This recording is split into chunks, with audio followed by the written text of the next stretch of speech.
Hi guys, a little while back I made a video featuring an IC-705 in the LC-192 backpack, the way I had it configured at the time for portable operations. And since using it out in the field a few times, I've made a few tweaks to it, so I thought I'd share it with you. So fundamentally it's still the same. We've still got the IC-705, and if you watched the previous video, you may recall that we had the Chameleon F-loop antenna also in the backpack. To be honest with you, great antenna though it is, it was a little heavy to lug around. So I've kind of steered away from using that in this particular configuration. Still take it out with me sometimes, but probably not inside the backpack. If I'm going to take it, I'll take it in a separate bag. So let me walk you through what we've got here now. So here's our IC-705, and currently we've got a BP307 battery installed. If you're familiar with the radio, you'll probably know that even though the radio is capable of 10 watts RF output power, with the internal battery it's limited to a maximum RF output power of 5 watts. And that's fine, but sometimes you might want to make use of the rest of the RF output power, and so I'm going to show you a couple of ways that that you can do that out in the field. What I've also done is extended the speaker mic connections out to the side of the bag, and that's really for convenience, just so that when I want to plug the speaker mic in and out, I don't have to keep on pulling the radio out of the bag. So if we grab the speaker mic out,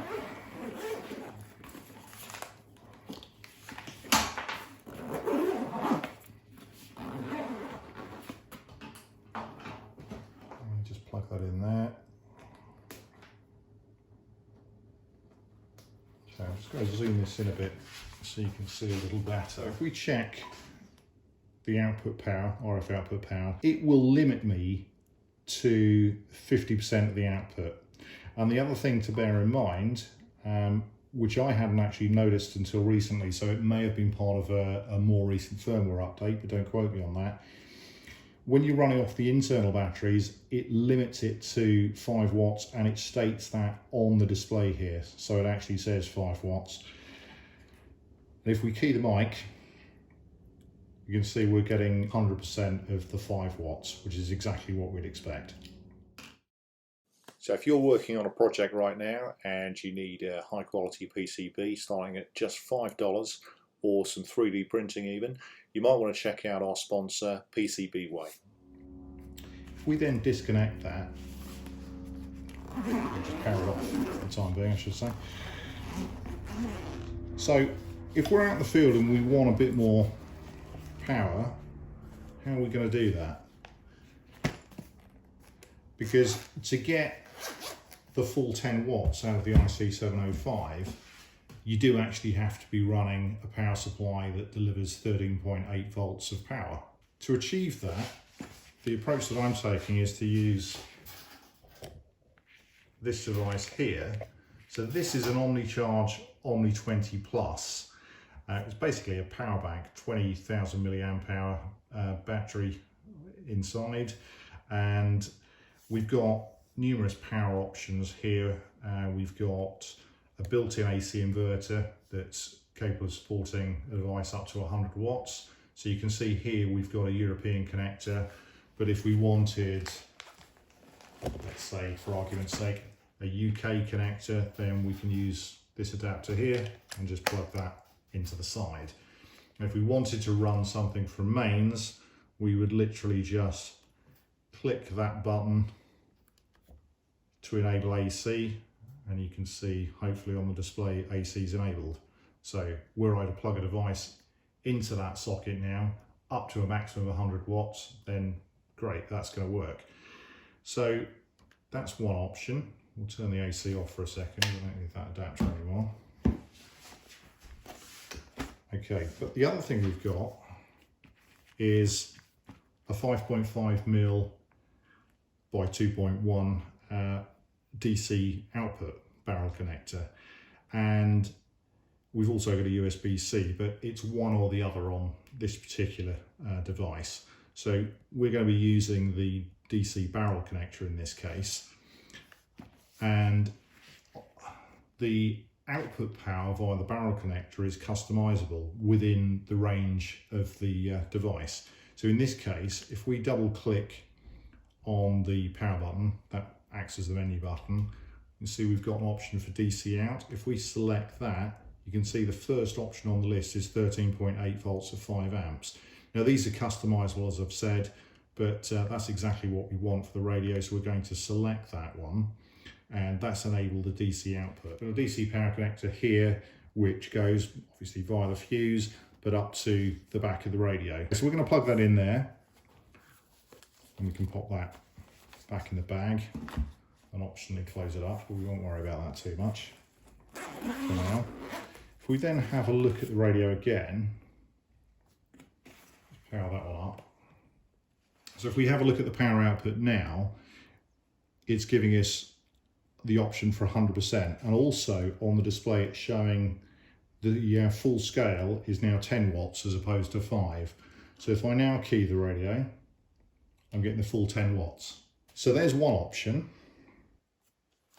but then the question arises, what happens when the power bank is exhausted? Ideally, you don't really want to get to that point. So I've already mentioned that we've got a built-in AC inverter,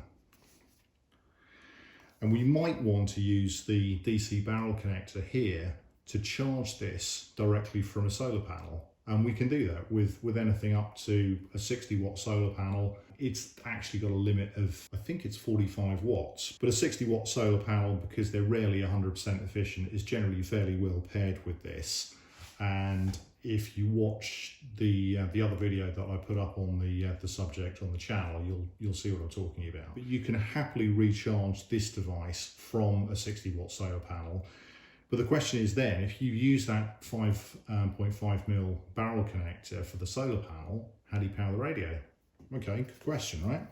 So what we can do here is we can use a power supply like this. So this is an AC power supply, and this is from Pro Audio Engineering. It's a PAE KX33.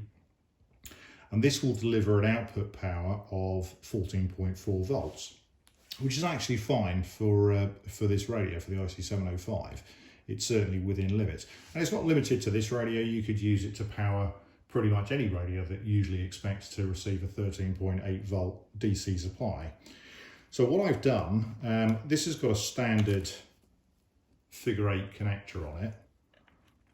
So we'll plug that into the brick. And then on the other end, I've substituted whatever cable came with it for a standard EU type connector.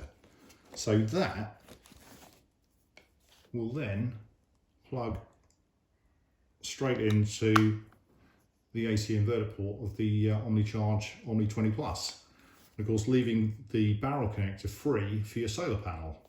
Now, one thing to bear in mind, of course, the inverter is not going to be 100% efficient, so you will use more power running it from the built-in inverter than you would running it off DC. But then if you've got enough solar to recharge the battery, or even just trickle charge the battery if needs be to extend the life of it, then it probably doesn't matter too much, but at least the option's there. So if we enable the DC again, you can see we've done that now. And then the question is, oh, well, how do we then connect the power supply? Well, pretty simple. We'll just use, right, so this is the end of the power supply connector, and we've got a 5.5mm barrel on that. And then there's the DC connector that's connected into the radio. If you can see that. So let's go back to the radio itself.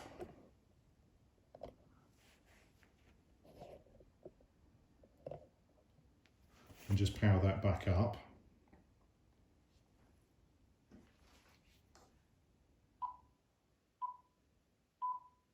Okay, and that should now be running from the AC inverter. And just to prove the point, had it been running off the internal battery, it would only have offered us the 5 watts. But you can see here, it is actually offering us the full 100% at 10 watts. And we're getting that. And it's happily taking the strain on the inverter. Now, hopefully, you'll be able to see the display. See if I can just focus on that a little better. So if I key the radio, I can see it's now pulling about 47 watts to drive that PSU, which is running the radio. So as I said, not the most efficient way to power the radio, but if you want to recharge the power bank from solar at the same time, that's an option. Or indeed, if you just want to get to a location where you've got a mains power source, then you know, you can plug it into that instead. Whatever works for you. Okay, so we're pretty much done with this for now. So let's just set that back as was. So just so you can see, Omnicharge Omni 20 plus in the case happily fits in there, as does the power supply, the AC power supply. So we're finished with that. So let me show you something else whilst we've got the pack open. So what I didn't have previously was an ATU. Now, wasn't too much of a problem because I was using this radio primarily with the Chameleon F loop, so I didn't really need an ATU at all. I just tune it up by ear and then fine tune it using the SWR meter or the scope or a combination of the two, no problem. But if I want to use this with a vertical antenna and I don't want to be messing around too much, I want to get up and running quite quickly, then the ATU is kind of useful, even with a long wire, to extend the tuning range of it, to widen, you know, the 40-meter band or whatever. Then, you know, having the ATU is kind of handy. So the ATU's there. You can see we've got some elbow connectors here, top and bottom, also for the control cables. I don't know if you can see that, but oops, beeping away there. So it will literally just about fit in the bag. And if you want to mount it on the masthead, it'll come out easily enough. What we've also got though is the ground lug of the ATU connected to this cable here. So standard earth cable I've used because that's what I happen to have handy. And that's presented, I don't know if you can see here, to the left-hand side of the bag. It comes out here. So if I want to connect it to a radial system or even just a single counterpoise or whatever, then I've got that option. That's quite convenient, again, without having to even open the bag up. So that's the ATU. There's plenty of other videos on the AH-705. It doesn't have to be an AH-705, of course. There's the other ATUs that would be perfectly suited to using with the IC-705. So whatever works for you, but this is just the approach that I've taken. One thing to mention actually about the AH-705, it's not just an ATU, it's kind of more akin to an antenna coupler, so it's quite flexible in terms of what it can tune up, but you know, it's down to preference and whatever suits your requirements. So that's pretty much it for the contents of the bag, apart from just a few other bits and pieces. So we've already said there's a BP307 in the radio itself, and we've got an additional BP307 battery here, and there's also a BP272, which is the standard spec battery that comes with the radio. I've also got an ID51 handheld, and of course all of these batteries are interchangeable with that as well, so either way. Then in the pocket on the pack, I've got a raft of different connectors. So irrespective of what I want to connect to, let's say the Omnicharge Omni 20 Plus, I've got a load of connectors there. I've also got some more barrel connectors here and some PL259 to BNCs, PL259 to, what have we got? 3/8 and a PL259 connector that I could use for a long wire. So there's a few options there. What we've also got is this connector here. So this is just a standard USB-A to 5.5mm DC barrel connector, and the connectors that we just looked at, so this bag of connectors, they can be connected to this cable. So the USB-A will connect to the Omnicharge Omni 20 Plus USB-A outputs, and then using these connectors you can pretty much power anything you like. Bearing in mind it has to be 5 volts of course, because it's going to be powered from the USB. But I'll show you where that's going to come in useful for my particular requirement in just a sec. So let's get this stuff out of the way for a second.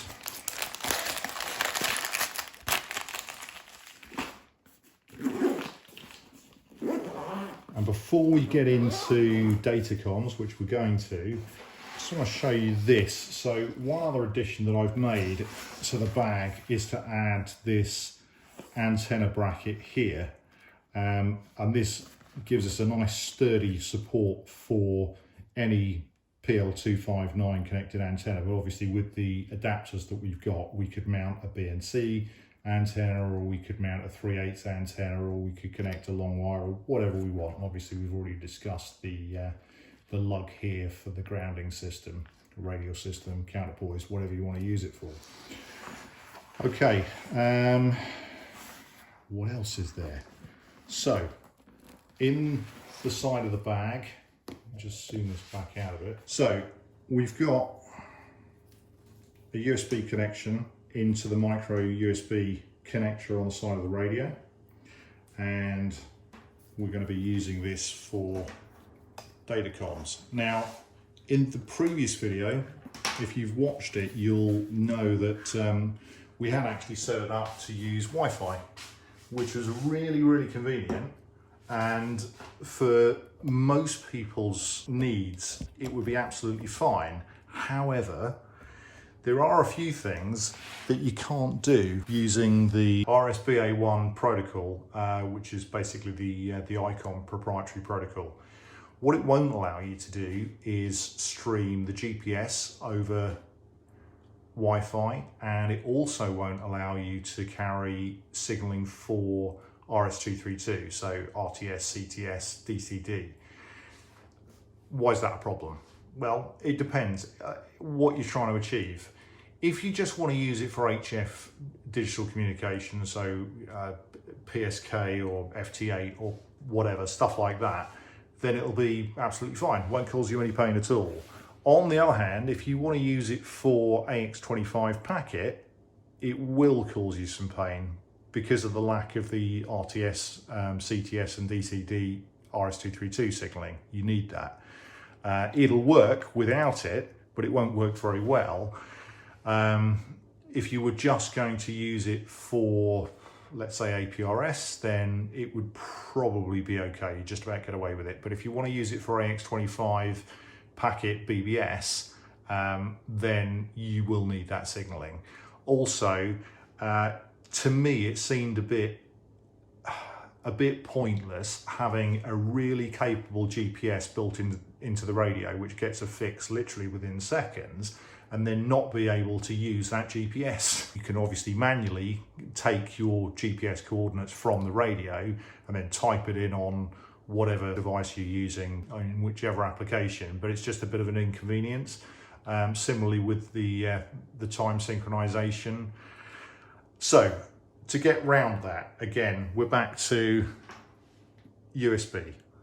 So using a cable rather than using the Wi-Fi. Let me show you this.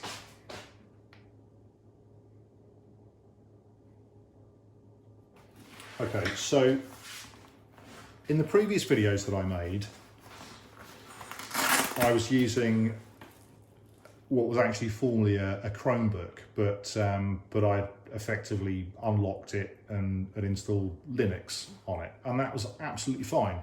But it's quite heavy in the bag, to be honest. So against my better judgment, I've actually moved away from Linux in favour of a Windows tablet. Not because there's really any benefit from an application perspective in doing that. Actually, the Linux apps were really, really good. But it is just a little more convenient size-wise and weight-wise to lug around in the bag. So obviously you can use any Windows device you like, bearing in mind this was done for a reason. And to keep the costs down as far as possible, I've used a Fusion 5 tablet. Now I could have used a Microsoft Surface Go or Surface Pro or whatever you want, or some other vendor's kit. Doesn't really make much difference, but this was quite a cost-effective solution, and it doesn't need a great deal of processing power because we're only using it for amateur radio and it's not really that demanding. So the whole of the Fusion 5 Windows tablet setup, including the keyboard case with the trackpad, came in, and don't quote me, but around the £200 mark, which I didn't think was too unreasonable. So if we just power this up. Okay, so that's up. The radio, let me just point the camera around a bit. So if you can see that, the radio is already in FMD mode. So what we're going to do here is plug the USB cable from the radio into the USB port on the side of the tablet. Okay, that's it. Let me just show you that. So what this is going to do is effectively create a sound modem using the USB audio interface, and that's going to allow us to use a packet terminal application. So in this case, I'm going to use AGWPE. So we're going to select connect there.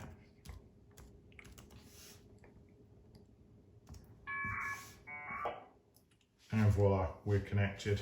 So if I zoom that in just a bit more.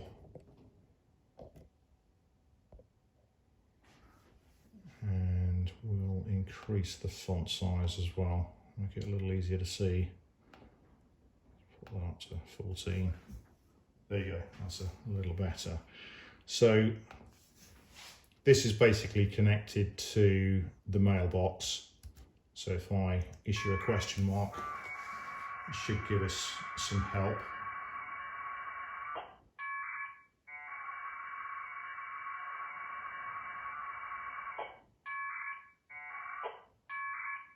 Okay, there you go. So let's send a message. So if we send to, we'll just send it to myself. So S space and then the call sign that you want to send it to. Now we're not connected to any other BBS. This is literally just standalone running on the TNC on the radio upstairs. So subject, let's just say test from IC-705. Okay, and then put the message in, test 1, 2, 3, whatever you want. And then to complete the message, it's just /EX. This is not supposed to be a tutorial, incidentally, on how to use Packet BBS. It's just a demonstration on what's possible with the IC-705. So there you go, that's done. If we now press L to list messages, there you go, we can see there's a message there, message number 1. If we type R1 to read the message, there you go, there's our message, and we can delete that by K for kill, and then the message number, again, number 1.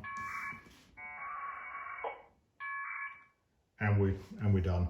And then it's B for buy to disconnect.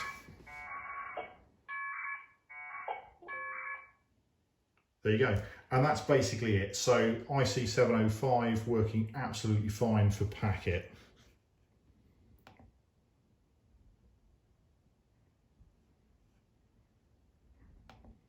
Yeah, Windows applications, wonderful. Okay, there you go. And we're done with the sound modem, so we can close that as well. So that's it for the Packet stuff. Let me also show you this BKT time sync. Okay, so basically what we're using this for is to connect to the GPS, and it's going to effectively use it for time sync, but because it's taking a feed from the GPS, we could use it for other stuff as well. So you can see, if I zoom in just a little bit, here it's got my locator, and it's got that from the GPS in the radio, and we can see, I point at the radio itself and just go into the menu, GPS and GPS information, yeah, or better still, GPS position. So there you go. So GPS position, IO90 Golf Victor, which is absolutely correct. And that's also, let's quit out of that. Okay, and that's also what it's read from the GPS via the USB connection. So that's great, could be useful. I'm not particularly using that at the moment, but it could be useful for certain applications. But what we've also got is the time synchronization. So let me just show you this. So if I say sync now, you can see, there you go. Time sync successfully synchronized using GPS receiver, local clock offset, blah, blah, blah. So that's all fine. So for time sync alone, it's quite useful. What we can do here is just reducing system tray to get rid of that.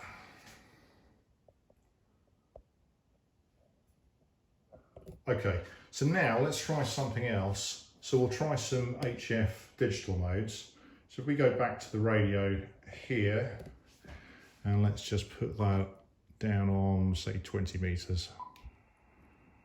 Okay, and we're already in USB-D. If we weren't, obviously we'd just go into the menu and select data like that. Okay. Let's just make sure we've got monitor on. Yes, we have. So you'll be able to hear when we've got TX audio going out. So we've got a few applications installed here. So let's start with something simple like FLDigi. Okay, so if I just adjust the frequency on the radio, there you go.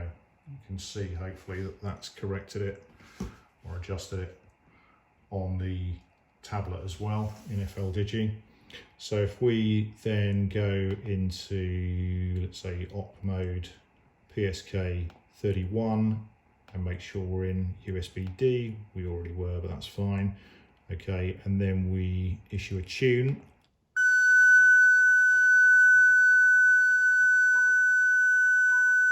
Okay, now I've turned the power output down, but you can see that is transmitting on the radio, and you can hear that's the monitored audio coming out from the radio. So we'll stop that tune, and if we were to send a CQ, let's say,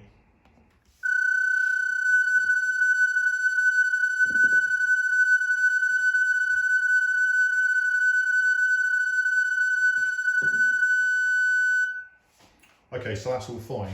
So let's say we've finished playing around on PSK and we want to do some CW a little further down on the band. So we can do all of it from the tablet. So let's change the frequency here. We'll go down to say 14. Oops. 020, something like that. And then we'll change the op mode to CW, and we'll change the radio mode to CW as well. Okay, now I've already set this up behind the scenes. We can have a quick look at that, but it's really just to demonstrate the point. There's more information on the previous videos that I did, and nothing much has changed other than we're using a cable rather than virtual ports over Wi-Fi. The principle's the same. So if we now send a CQ, you can hear that that's going out using the built-in CW keyer on the radio.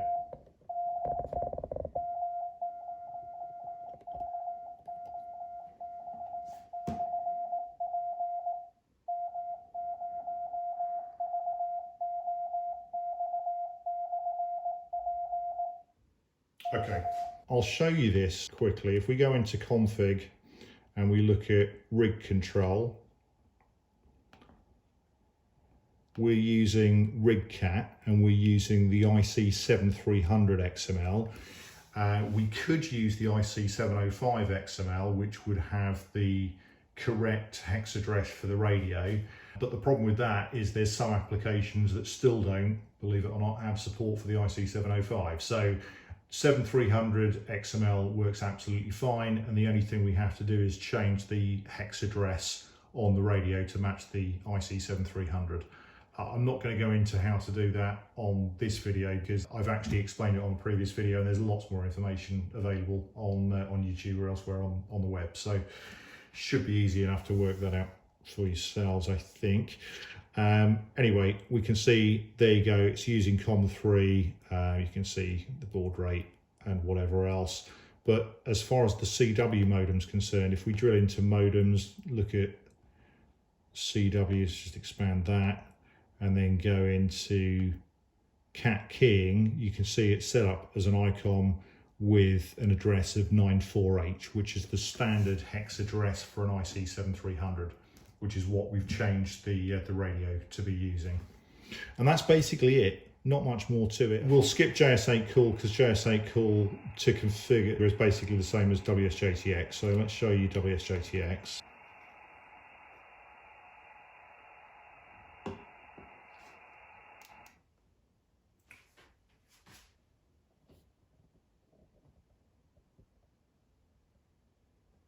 Okay, so obviously we're doing everything on the dummy load here, so we're not going to upset anyone. Okay, so let's just go down on, say, 40 meters.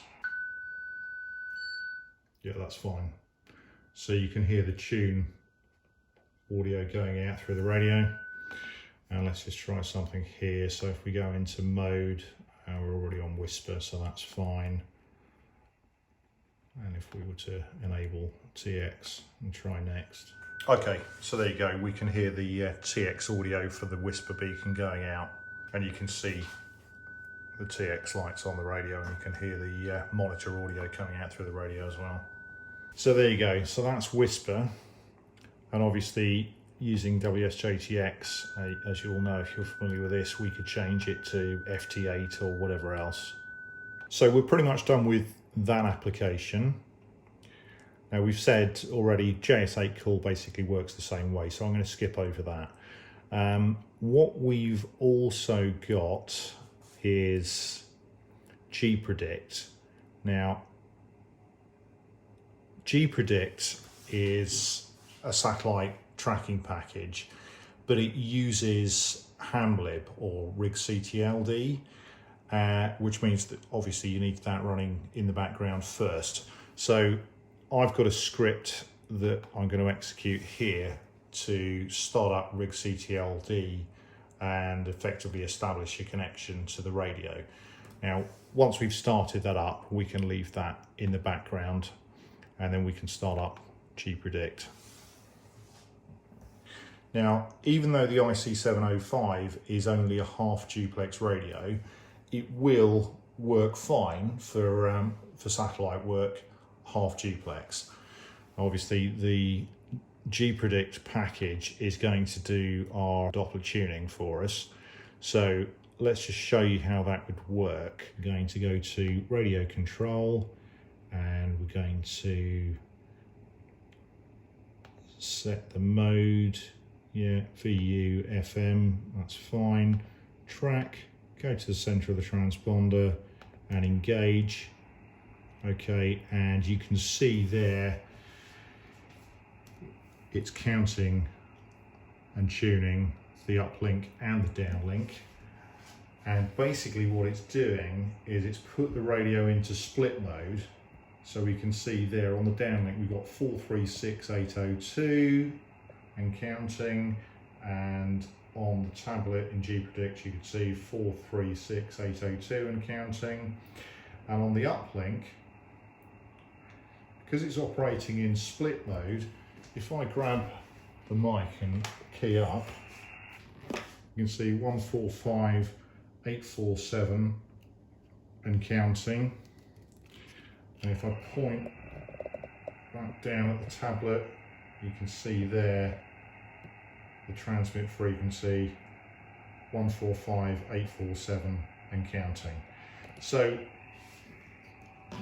as long as the satellite hasn't drifted, in which case you would need to make a slight adjustment, but generally for an FM bird, it should be wide enough that, you know, a few hertz or even a couple of kcs either way, it should still work. So for FM satellites it should be absolutely fine, and theoretically even for SSB transponder satellites, as long as you've tested it and probably monitored your own downlink using something else to make sure that you are on frequency and made adjustments accordingly in case the satellite's drifted a little bit, then it should work fine for that as well. But anyway, it's an option if you want it. And again, this is nothing new. It's pretty much the same functionality that was on the Linux laptop previously. It's just that it happens to be running on Windows now. And really, that's about it. I mean, there's WinLink on here, but I don't think we'll go into that. Although that is one of the benefits, of course, in using Windows, because then you can use RMS Express or WinLink Express with the VARA sound modem, and there's some options there for you. But basically, that's pretty much it. Just one more thing to show you, actually. We've already talked about using the Omnicharge Omni 20 Plus to power the radio, but of course, it can be used to power pretty much anything you like, including, well, I say anything you like, within the constraints of the specifications of the device at least. But if I just power this on, so we've got the USB ports on the front of the device, plug that in, and we already had a quick look at all the connectors. So here, what we've got is a 5.5mm jack on the end of that cable with an adapter that happens to be the right size to power the tablet. So when the tablet's running a little low on juice, at least we've got an option to recharge that. And also, if we're using the inverter to power the brick power supply to run the radio, it means that we can run both simultaneously, and of course using the 5.5mm DC jack we can connect it to a solar panel.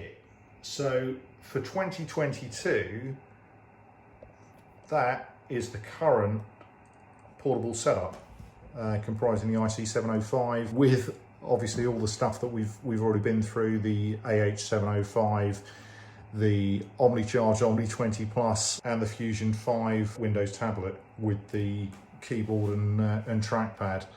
So that's pretty much it. Hopefully that was of some use to you guys, and maybe it'll give you a few ideas about how you might configure things to use when you're out and about in the field. But for now, thanks for watching, and I'll catch you on the next one. Cheers, guys.